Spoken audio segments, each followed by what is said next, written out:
This is Nature of the Ecosystem. This is chapter 35.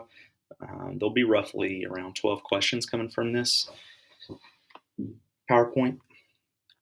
So here I'll just have some objectives for you.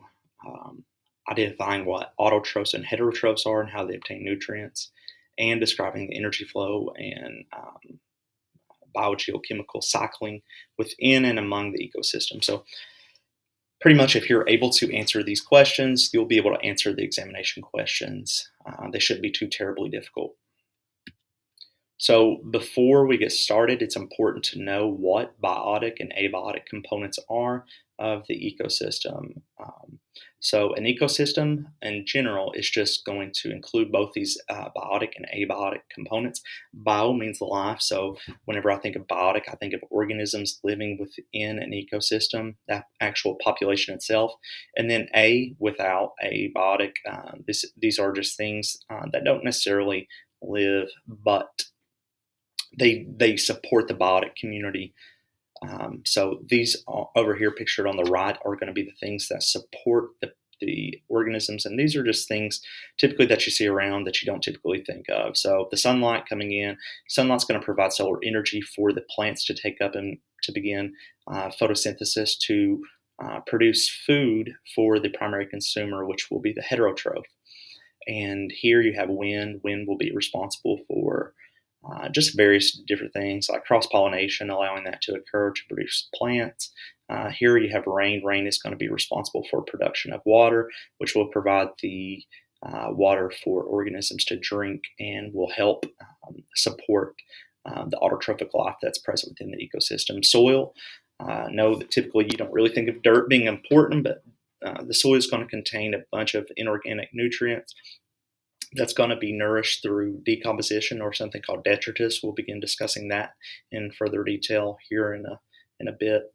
But these are just all things that are around us constantly. We may be taking a hike and don't really realize that these things are responsible for nurturing that biotic component of the ecosystem.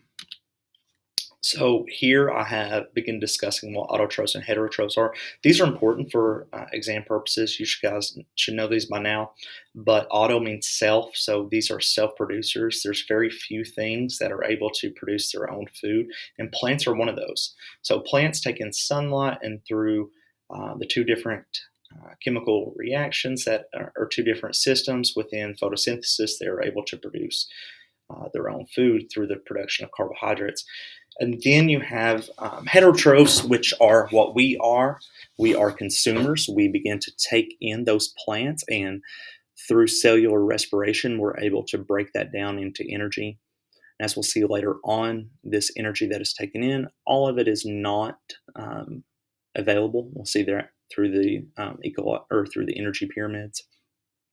But because they produce food for themselves and other members of the community, they're called producers. So producers produce their own food. They're called autotrophs, auto self. So I want you to associate those two words together. And then from there, we have heterotrophs, which are consumers.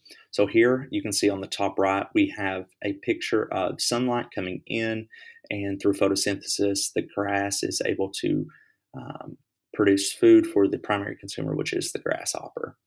And this primary consumer will then be hopping around and eventually be killed by this snake, which is considered a secondary consumer. And then eventually the hawk will kill the snake, and this secondary consumer will be consumed by the hawk. And then eventually, the decomposition that occurs through the death of these organisms will be reintroduced back into the ground for the producer, which is the grass, in order to allow it to proliferate and thrive. So all of this is transforming energy. This goes back to the law of thermodynamics, the first law, if you remember that. Energy cannot be created or destroyed. And we're kind of seeing that here. The energy is just transferred from the sun to the grass, and then that grass is being transferred over to the grasshopper, and then so on and so forth. So it's just kind of cool to see how this all happens. Again, this happens every single day, but we don't necessarily see that. So here we begin discussing further. We can divide heterotrophs into three different categories. You should know these for the exam. Again, we should all know these by now. Herbivores, carnivores, and omnivores. When I think of herb, I think of plant, so primarily plant eaters. Carnivore is primarily the meat eaters, things that just consume meat. And then omnivores is both. So we are an example of an omnivore. And you can kind of look at animals and see primarily what they are by the way their teeth are made. Again, this is what they used to do with dinosaurs. I think the long necks were primarily herbivores, hence why they had their long necks, because they were able to eat from the top of the trees. If you guys have watched Land Before Time or any of those movies, you guys probably know what I'm talking about. So the shape of the teeth would primarily dictate what type of food they were best suited for. So the flat teeth were more suited for plants, whereas sharpened teeth were more suitable for meat consumption. And then if you had a mixture of both flat teeth like we have, or molars, and then our canines were good examples of omnivores. So omnivores, I have over here a picture just kind of dictating or depicting which species are both. So humans were omnivores as well as most bears, which I kind of find that odd. You never think about bears eating plants, but of course they do eat berries and things like that. And then raccoons as well, seagulls apparently are both are omnivores. They'll eat meat. Oh, I guess of course fish, and other things like that. So decomposers are important because without decomposition, we are unable to really have producers, right? So where do the producers get their nutrients in order to continue to produce? And that's just through the death and decay of other organisms, right? So you can kind of see how these entire food chains are working. So decomposers here, the text says that they're heterotrophic bacteria and some species of protists and fungi that break down non-living organic matter. So as you can remember, organic just means carbon and hydrogen. So it's the decomposition or the breakdown of things that contain carbon and hydrogen, and that's primarily us. Here, the text further says they perform a very valuable service because they release inorganic nutrients taken up by plants and back into the environment. So the you're kind of seeing this transfer of energy through, again, remember we have the sun coming in here, producing carbohydrates within the plants through that process. Remember what that's called? Photosynthesis, exactly. And then the energy is transferred over to the primary consumer, which is the grasshopper. And then in this example, we have the bluebird, which is killed by the snake. And this energy is continuously being transferred. So once these consumers die, they are releasing this inorganic nutrients, the nutrients that they've taken up back into the soil so that grass or the other plant life can begin to thrive again and take that up. So this is just a constant cycling of energy. We say here that detritus is just partially decomposed matter in the water or soil. So here we kind of begin discussing energy flow and chemical cycling. What is chemical cycling? This is just when inorganic nutrients are returned to the producers from the atmosphere or soil. So here the text says the energy flow begins when producers absorb solar energy, right? We've said that. The sun is primarily the energy source, and to be honest, without an energy source, most ecosystems simply just cannot survive, right? So if we don't have the beginning of this food chain, if we don't have sunlight in order for photosynthesis to occur, then our ecosystem will break down. That's why if the sun ever burned out, there would not be life on planet Earth. And that kind of makes sense for two reasons. Obviously, it's going to be really cold. Nothing's going to be able to survive. But again, besides that, there's going to be no beginning of this food chain or this food pyramid, whichever you want to call it. Um, so it begins with photosynthesis, and then the primary consumer must take that on, and from there, the secondary consumer would come on from there. Here, the text also says, therefore, producers make organic nutrients, food directly for themselves and indirectly for others, and you can obviously see that. Here, we just kind of show an example of what energy flow looks like, and here you can see the sun coming in and producing the energy needed for producers to undergo photosynthesis to produce carbohydrates and food for the secondary consumers, one being the rabbit, and from there the fox would take that up and um, would be able to consume that. And then eventually, through decomposition, the inorganic nutrients from the rabbit would get reintroduced back into the soil. The interconnecting paths of energy flow within the ecosystem are represented by diagrams called food webs. So I'm sure you guys have seen food webs. We'll go over and we'll show this. So here's an example that I have listed. I think that your book kind of likes. Caterpillars feed on the leaves and trees, and mice, rabbits, and deers feed on the leaves at or near the ground. So here, just showing an example of a grazing food web. The leaves are going to be taken up by the deer. It's also going to be eaten by rabbits. The fox is going to be able to eat the rabbit. And it's just showing how things are interconnected here. The nuts produced within an ecosystem are eaten by birds, and that hawk may consume the bird. And you can see kind of how all this is related.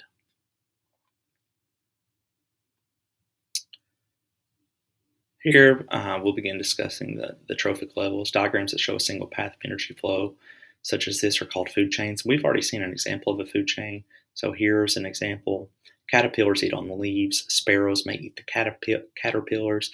And then from there, the hawk may eat the sparrows. And there's also something called a detrital food web. We won't really go into that.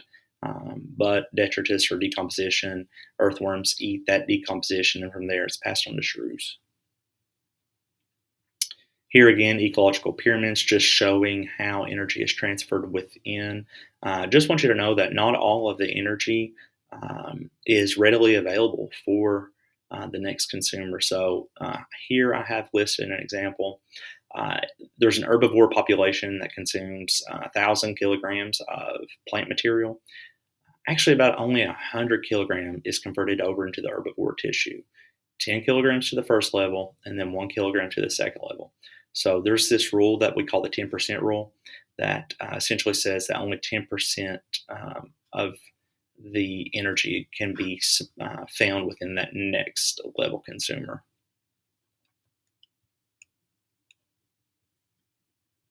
Here's an example of an ecological pyramid. Again, just kind of showing you that only 10% of, so for example, depending on how much energy is present here, only about 10% is going to be transferred over here. And again, only about 10% will be transferred over here, and 10% here. So continuously, as energy is transferred over, consumption will occur and energy will be continuously lost. It'll be dissipated as heat. So global biogeochemical cycles, here's 3 objectives for it. Just kind of knowing what's important that I'm wanting you to know. Explain what is meant by biogeochemical cycling, so maybe just knowing a definition for that. Identify the steps of the water cycle, which will primarily be one of the more important things, the phosphorus, the nitrogen, and the carbon cycle. Identify how human activities can alter each of the biogeochemical cycles. So what is a biogeochemical cycle? So this involves biotic and geochemical components. It's just how chemicals circulate through um, uh, biotic and other geological components. So again, just knowing how chemicals circulate through an organism population. So chemical cycling may involve a reservoir and an exchange pool. So what's a reservoir? A reservoir is just sources that's typically not available for producers. So this can include things like rocks and sediment. Just knowing what an exchange pool is, this is essentially just organisms that generally take in chemicals such as atmosphere or soil. So here's an example of chemical cycling. Here you have a reservoir. You have fossil fuels, minerals and rocks, and sediment in the ocean. And this can go over to the exchange pool, such as the atmosphere, the soil, and the water. And again, all this can be reintroduced into producers. So just kind of containing chemicals here or inorganic nutrients that can be used for producers to make food for consumers. So here I have the text list chemical nutrients cycle between these components of the ecosystem. Reservoirs, which include fossil fuels, minerals and rocks, and sediments in ocean, are normally relatively unavailable sources. However, exchange pools, such as those in the atmosphere, soil, and water, are available sources of chemicals for the biotic community. So you just think of reservoir as your supply, right? It's our supply that we typically don't really have access to. And our exchange pool is just what is readily available. And the exchange pool may be needed in order to reintroduce the nutrients that are lacking in for the producers. So here I have listed the purple arrows. Um, when human activities remove chemicals from reservoirs and pools and make them available to the biotic community, pollution can occur. And we obviously know examples of that. So here we're going to begin discussing the water cycle. Surely to God, we know the water cycle by now, but if we don't, we're going to get a refresher really quick.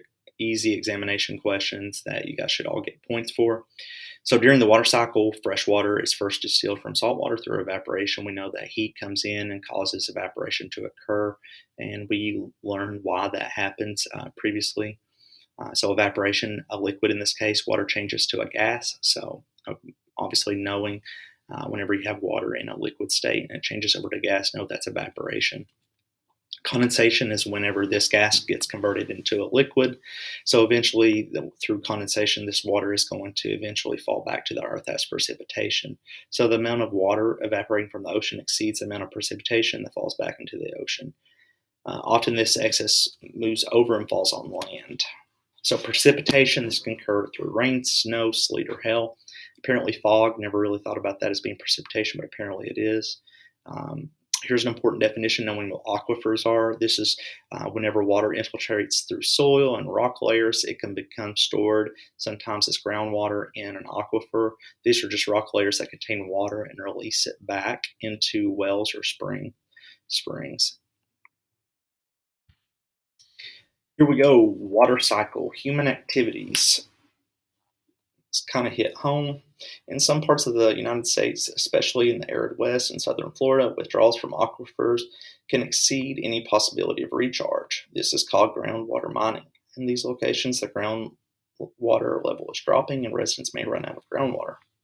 So, whenever we begin to, let's say that we have a huge drought, right? There's just not simply not precipitation is not occurring.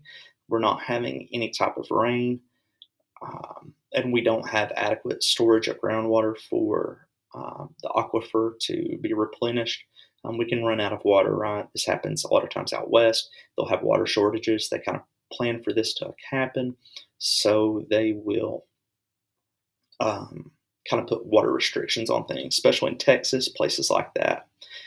They won't allow you to water your grass, or they may put certain time limits on when you can use the water. It's important to not pollute the freshwater supply, especially if we don't have a readily available water supply. This actually happened in two places, Flint, Michigan, and then Martin County, or Inez, Kentucky. If there's not a readily available supply of fresh water, or there's problems with kind of cleaning of the water, pollution can occur, and obviously we need water for an extensive amount. So I included that in here just to kind of drive that point home, right? So it is possible to run out of fresh water when the available supply is not adequate or has become polluted, so it is not usable. The consequences of these droughts may extend well past the regional level. Here you have just an example that I was able to find online of water within the Martin County area. So again, that happened in two different places. I think that the water is actually hopefully on the way to, if it's not already, being restored. So here we have the phosphorus cycle. phosphorus cycle is a sedimentary biogeochemical cycle. Typically just cycles between sedimentary rock and soil. It's not something that we typically cover. I would argue that the water cycle is a little bit more important, as well as the nitrogen cycle. Of course, this needs to happen for life to exist, but just for testable purposes, I'm really not going to get too much into this. Phosphorus is an important component. It's important for DNA. Again, we wouldn't be able to produce phospholipids or that phosphate backbone. So again, I'm not saying that it's not important. I'm just not going to test you about it as heavily. Here, the nitrogen cycle. Nitrogen is primarily available to the biotic communities by internal cycling of the elements. So nitrogen is going to be produced by denitrifying bacteria. Nitrogen oxide is going to be able to produce nitrates. We're going to discuss this in further detail in the next slide. So without human activities, the amount of nitrogen returned to the atmosphere, denitrification in terrestrial and aquatic communities exceeds withdrawal. So again, without human activities, the amount of nitrogen returned to the atmosphere exceeds withdrawal. Here you have over here on the right-hand side, human activities in purple will result in an increased amount of nitrates. So here we'll kind of go about this. So nitrification can occur within two different ways. So nitrogen gas can be converted to nitrate, or ammonium in the soil from various sources can be converted to nitrate. So again, two different ways. Nitrogen gas can be converted to nitrate, or ammonium in the soil, such as decomposition of organisms. Animal waste can be converted to nitrates. So there's different ways we can get nitrogen gas. We can get that through something called cosmic radiation, meteor trails, and lightning. So these are ways to produce nitrogen gas. Again, just things that we don't really think about that can be converted, or that can react with oxygen to be converted to nitrate. And then we have ammonium through the decomposition of organisms and animal waste. And this is very important. So when I think about the nitrogen cycle, I can think about nitrogen being reintroduced through decomposition. But it's the things like lightning and cosmic radiation and meteor trails that I don't really think about nitrogen being converted to nitrate. I really don't ever think about that. So that's kind of cool to think about how lightning plays a part in our chemical cycling, I think.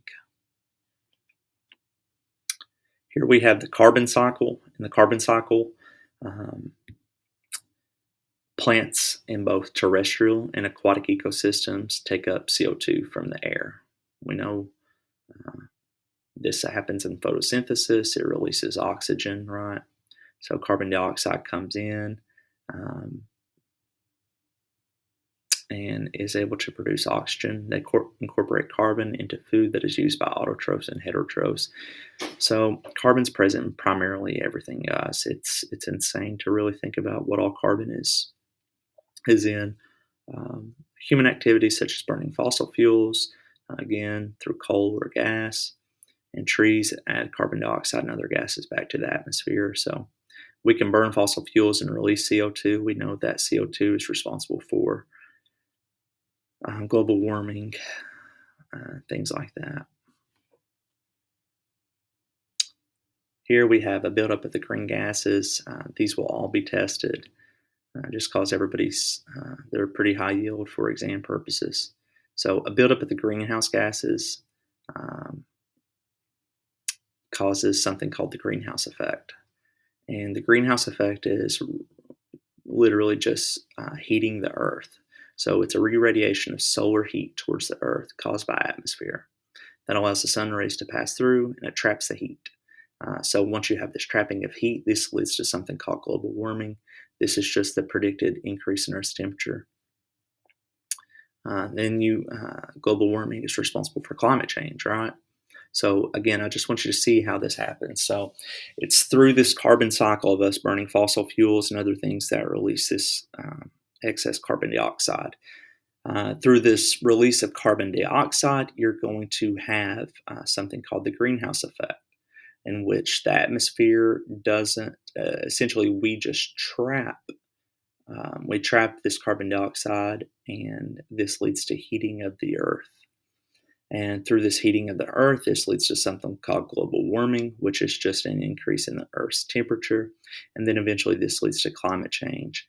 And this is primarily just due to human influences. So the average temperature in the United States has steadily increased over the past 2 centuries, leading to more severe droughts and more erratic periods that are altering the composition of many communities. So here, just primarily the objective, describe the consequences of climate change upon different biomes. Um, I want you to know the definition called CFCs, chlorofluorocarbons. Um, so here I kind of just discussed the greenhouse effect in more detail. So the trapping of heat in the Earth's atmosphere is called the greenhouse effect. And we know this influences different gases such as carbon dioxide, nitrous oxide, water vapor, and chlorofluorocarbons. So many of the greenhouse gases are produced as the result of our lifestyle as modern society. So again, when we burn fossil fuels, that's going to release excess CO2. So agriculture, I never really thought about this, but agri- agricultural practices can release a large amount of nitrous oxide and chlorofluorocarbons, so plastics. Your plastics. I remember that different materials, synthetic materials, contain a different amount of CFCs. I remember at one point they were trying to regulate how many CFCs each individual was able to use a day. This was theorized; it was never implemented. And I don't think that would go over well with the community or with the population. Methane comes from domestic livestock production, uh, along with landfill decomposition. I would argue that landfill decomposition is more important than livestock production. I think that's crazy to think about regulating the livestock production of methane gas. So we should just focus more on recycling. So deforestation, this will be obvious because as you're killing off the trees, there's going to be a less amount of oxygen that's able to be produced, as well as carbon dioxide taken in, or CO2 taken in to produce in photosynthesis. So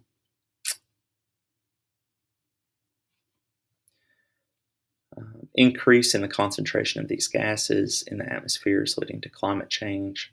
I think that's pretty obvious. Your book says, I don't know how true this is, that a book says that the Intergovernmental Panel on Climate Change expects anywhere from 2.5 to 10 degrees Fahrenheit within the next century. That's pretty broad range. Uh, but anyways, an increase in the severity of hurricanes, floodings, and droughts are all predicted to occur because of the increase in temperature. What can we do to combat this? We can reduce, reuse, or recycle. This obviously makes sense. As you're able to recycle, that is going to decrease the amount of methane production from landfill decomposition. If we reuse things, we don't have to produce as many synthetic materials, which will reduce the amount of chlorofluorocarbons as well as reduction. Thank you so much.